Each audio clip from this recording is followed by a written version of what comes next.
In this video I'm going to tell you how to spend item enhancers wisely, whether you're just starting Pokemon Unite or if you're a more advanced player. All the information is gonna be covered in this video, so let's begin. So first of all, how do you get these? The number one option is to go to the shop.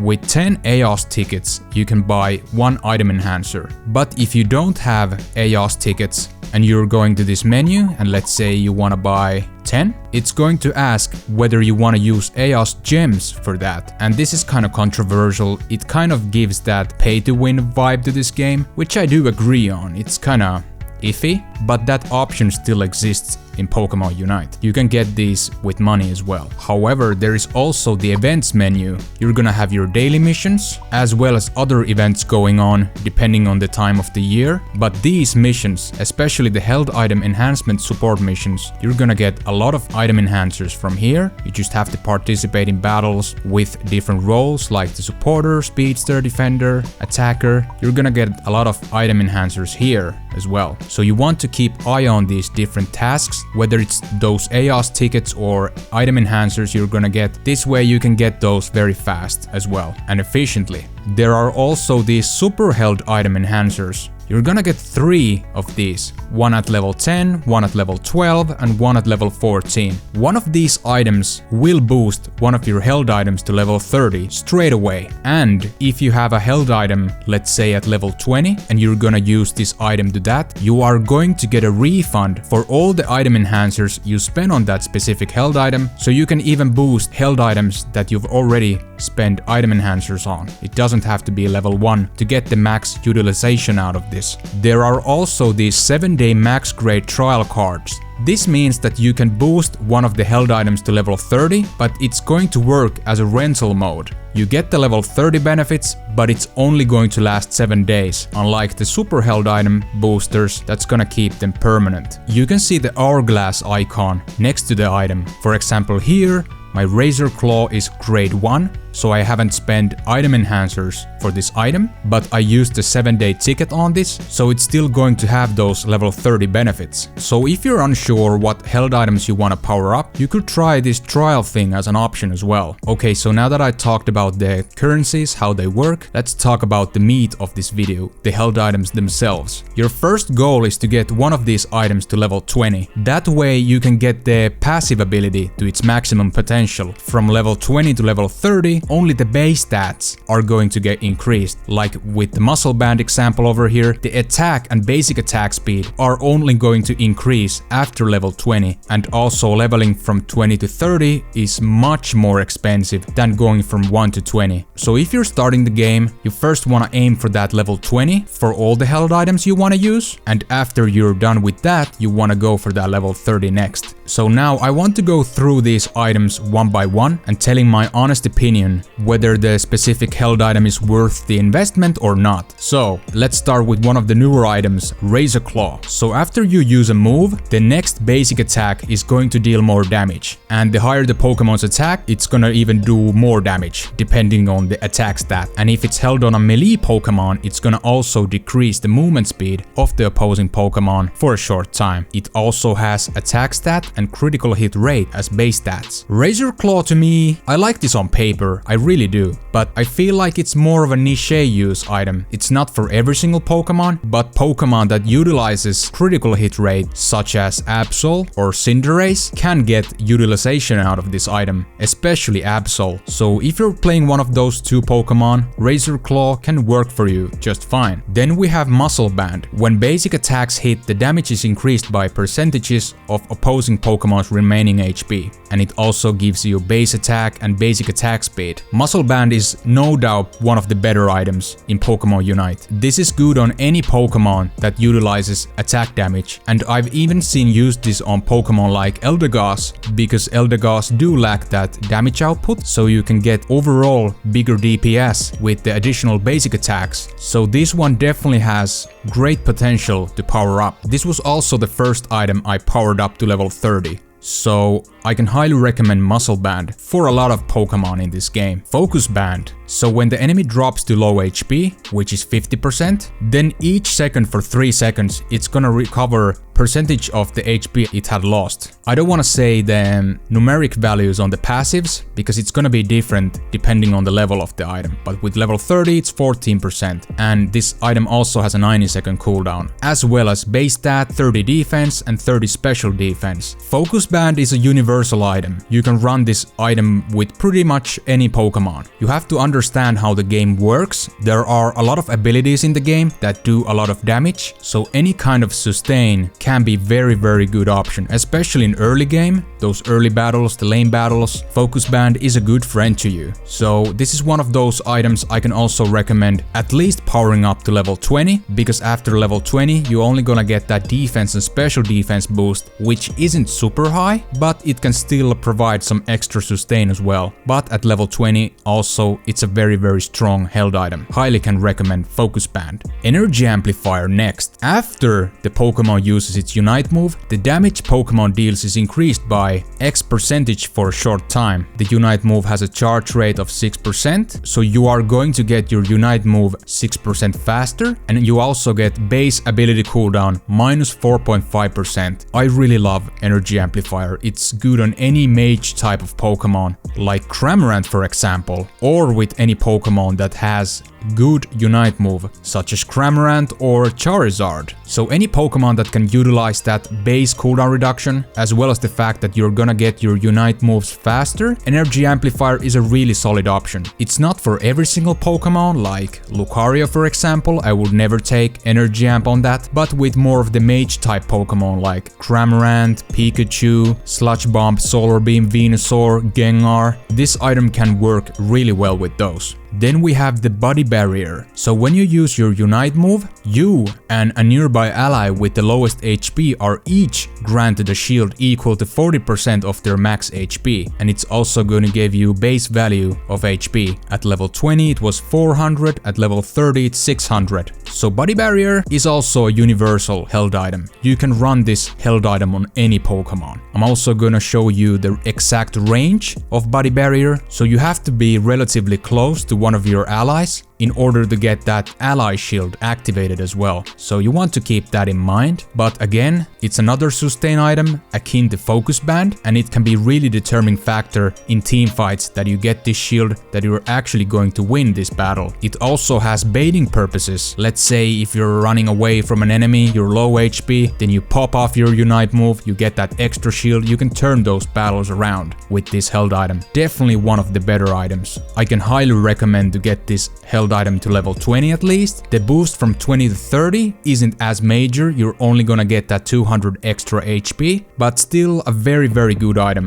nonetheless. Scope Lens increases the damage of basic attack critical hits. The higher the Pokemon's attack, the more the damage increases, and it's also gonna give you critical hit rate as well as critical hit damage. This is akin to Razor Claw in a way that those Pokemon that utilizes crit rate and crit damage, such as Cinderace and Absol, are going to love this item. If you want to go for that more offensive route, you can really make that difference with Scope Lens. You can actually see mine is at level 28, so I'm in a process of getting this one to 30 next, because I do love to play Cinderace and want to get that max potential out of this. It's a really potential item to get to level 30 as well, because you're gonna get that additional critical hit rate as well as critical hit damage. But at level 20 it's not bad either, but it's gonna be even better with level 30. Next we have Shell Bell. When the Pokemon hits with a move, it recovers a minimum of 75 HP. The higher the Pokemon's special attack, the more HP it recovers, and you get base stats of special attack and cooldown reduction. On paper, I like Shell Bell, but the problem with Shell Bell is that there are just better items in the game. I honestly kind of regret powering this one up. Maybe in the future patches, Shell Bell is going to get that adjust and it becomes viable, but for now, don't power up this item.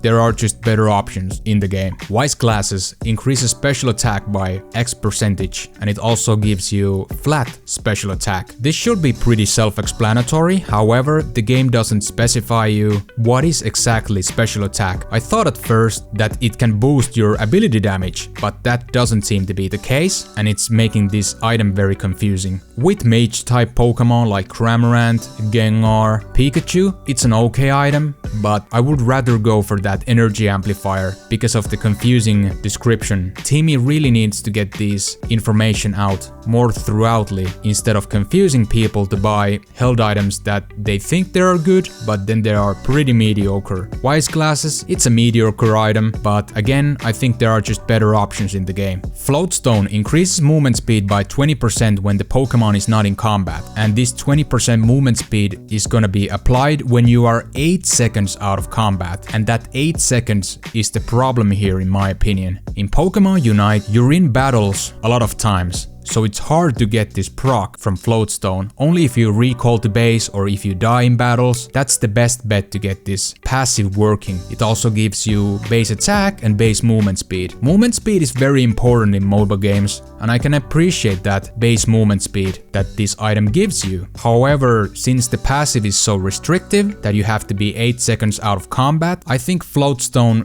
belongs somewhere in the mid tier. I think there are just better items right now in the game, so I would not invest on Floatstone, just go for other items instead. Like this next one for example, Score Shield. So when the Pokemon is attempting to score a goal, it is granted a shield equal to 10% of its max HP, and its goals cannot be interrupted while it is shielded. The 10% shield thing has a 6 seconds cooldown, and in my opinion that's illegally low. It should be, in my opinion, maybe 10, 15, 20 seconds. And you could even argue that this is also a universal item. You can run this with any Pokemon. However, this, in my opinion, excels with Pokemon that also has base high HP, like Crustle or Snorlax, but I've seen this used on even the attackers like Greninja and supporters like Eldegoss. And the base HP it also gives is a nice little sustain bonus. It can work with any Pokemon very nicely, but this excels on more the tankier Pokemon for sure. Leftovers is an item that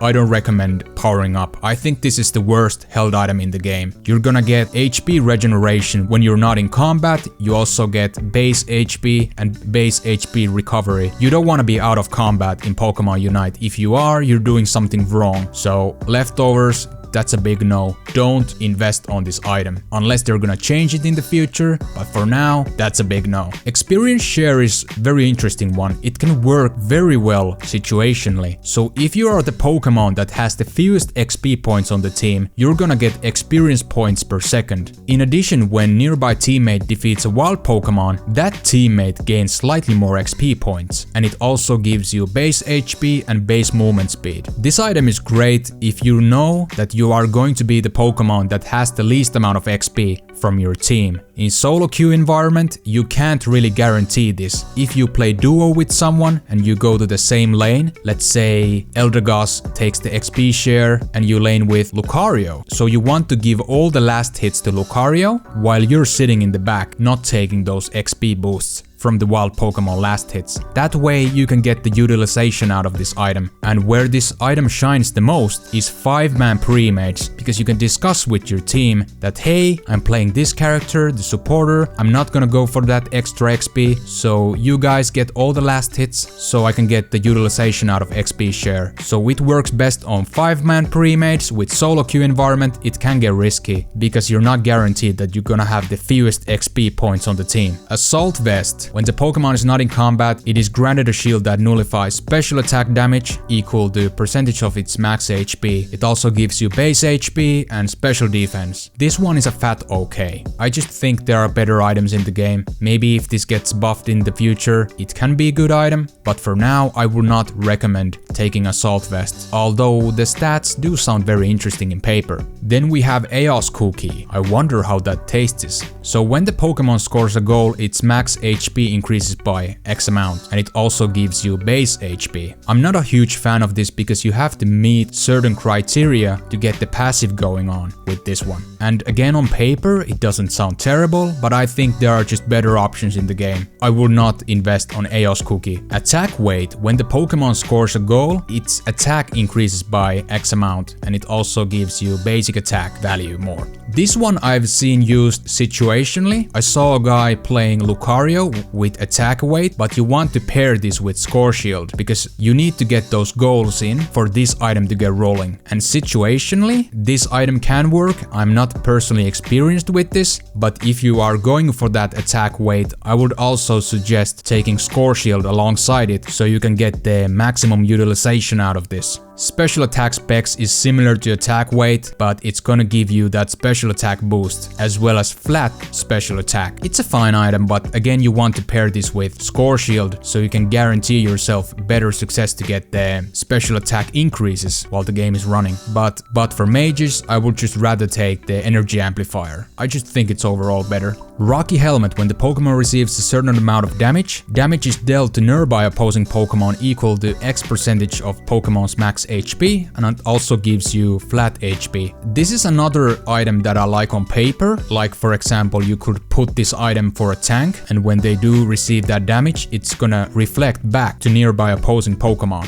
But in my honest opinion, I think there are just better options in the game. I would personally not invest on Rocky Helmet. Then the last two items, the new items from patch 1.2. Choice Specs increases the damage of moves by a minimum of X when they hit. The higher the Pokemon special attack, the more damage is increased. It also gives you flat special attack. So this is going to straight amplify your abilities when they hit, and it's gonna do even more damage if you have high amount of special attack. I really like the concept of this item, but apparently there is like 6 to 8 seconds cooldown with Choice Specs, which kind of ruins the item for me. I believe if this won't have any cooldown, it will be broken, but 8 seconds, 6 seconds, man, that's too much for this to be any top tier contender. I would put Choice Specs somewhere in the mid tier. It can work situationally, but I just think there are better options in the game, so that's a pass for me. And the last we've got Weakness Policy. So it increases the Pokemon's attack for a short time, a minimum of X% when the Pokemon receives damage. This increase grows larger the more time damage is received. This held item to me feels very situational. Maybe with Pokemon like Garchomp, who can soak some of that damage, they would get increased attack damage when someone is dealing damage to them. And also the base stat HP increase is adding to that sustain factor, which is nice. So this can be definitely an interesting item with a Pokemon that is able to afford to take damage and still be in the battle. I don't think it sounds very potential for a squishy attackers like Greninja or Cinderace, but more of those bruiser types like Garchomp. This could be a very interesting choice. No personal experience on this, but I can see it could have some of the niche potential with this, for sure. You can also see in the held items main menu, when you give items to Pokemon like Cinderace for example here, you can see all the base stats together at the right side of the screen, so you know what you're receiving with each held item. However, you have to memorize the passive abilities, what they grant you as well. They are not shown here. So hopefully I was able to explain how to spend your item enhancers wisely. If you have any questions, just leave a comment below and I try to help you as best as I can for you to choose the best held items. And if you found this video enjoyable and helpful, a thumbs up would be appreciated. So that's it for this time. Thank you for watching. My name is Hepodix and I hope you have a wonderful day.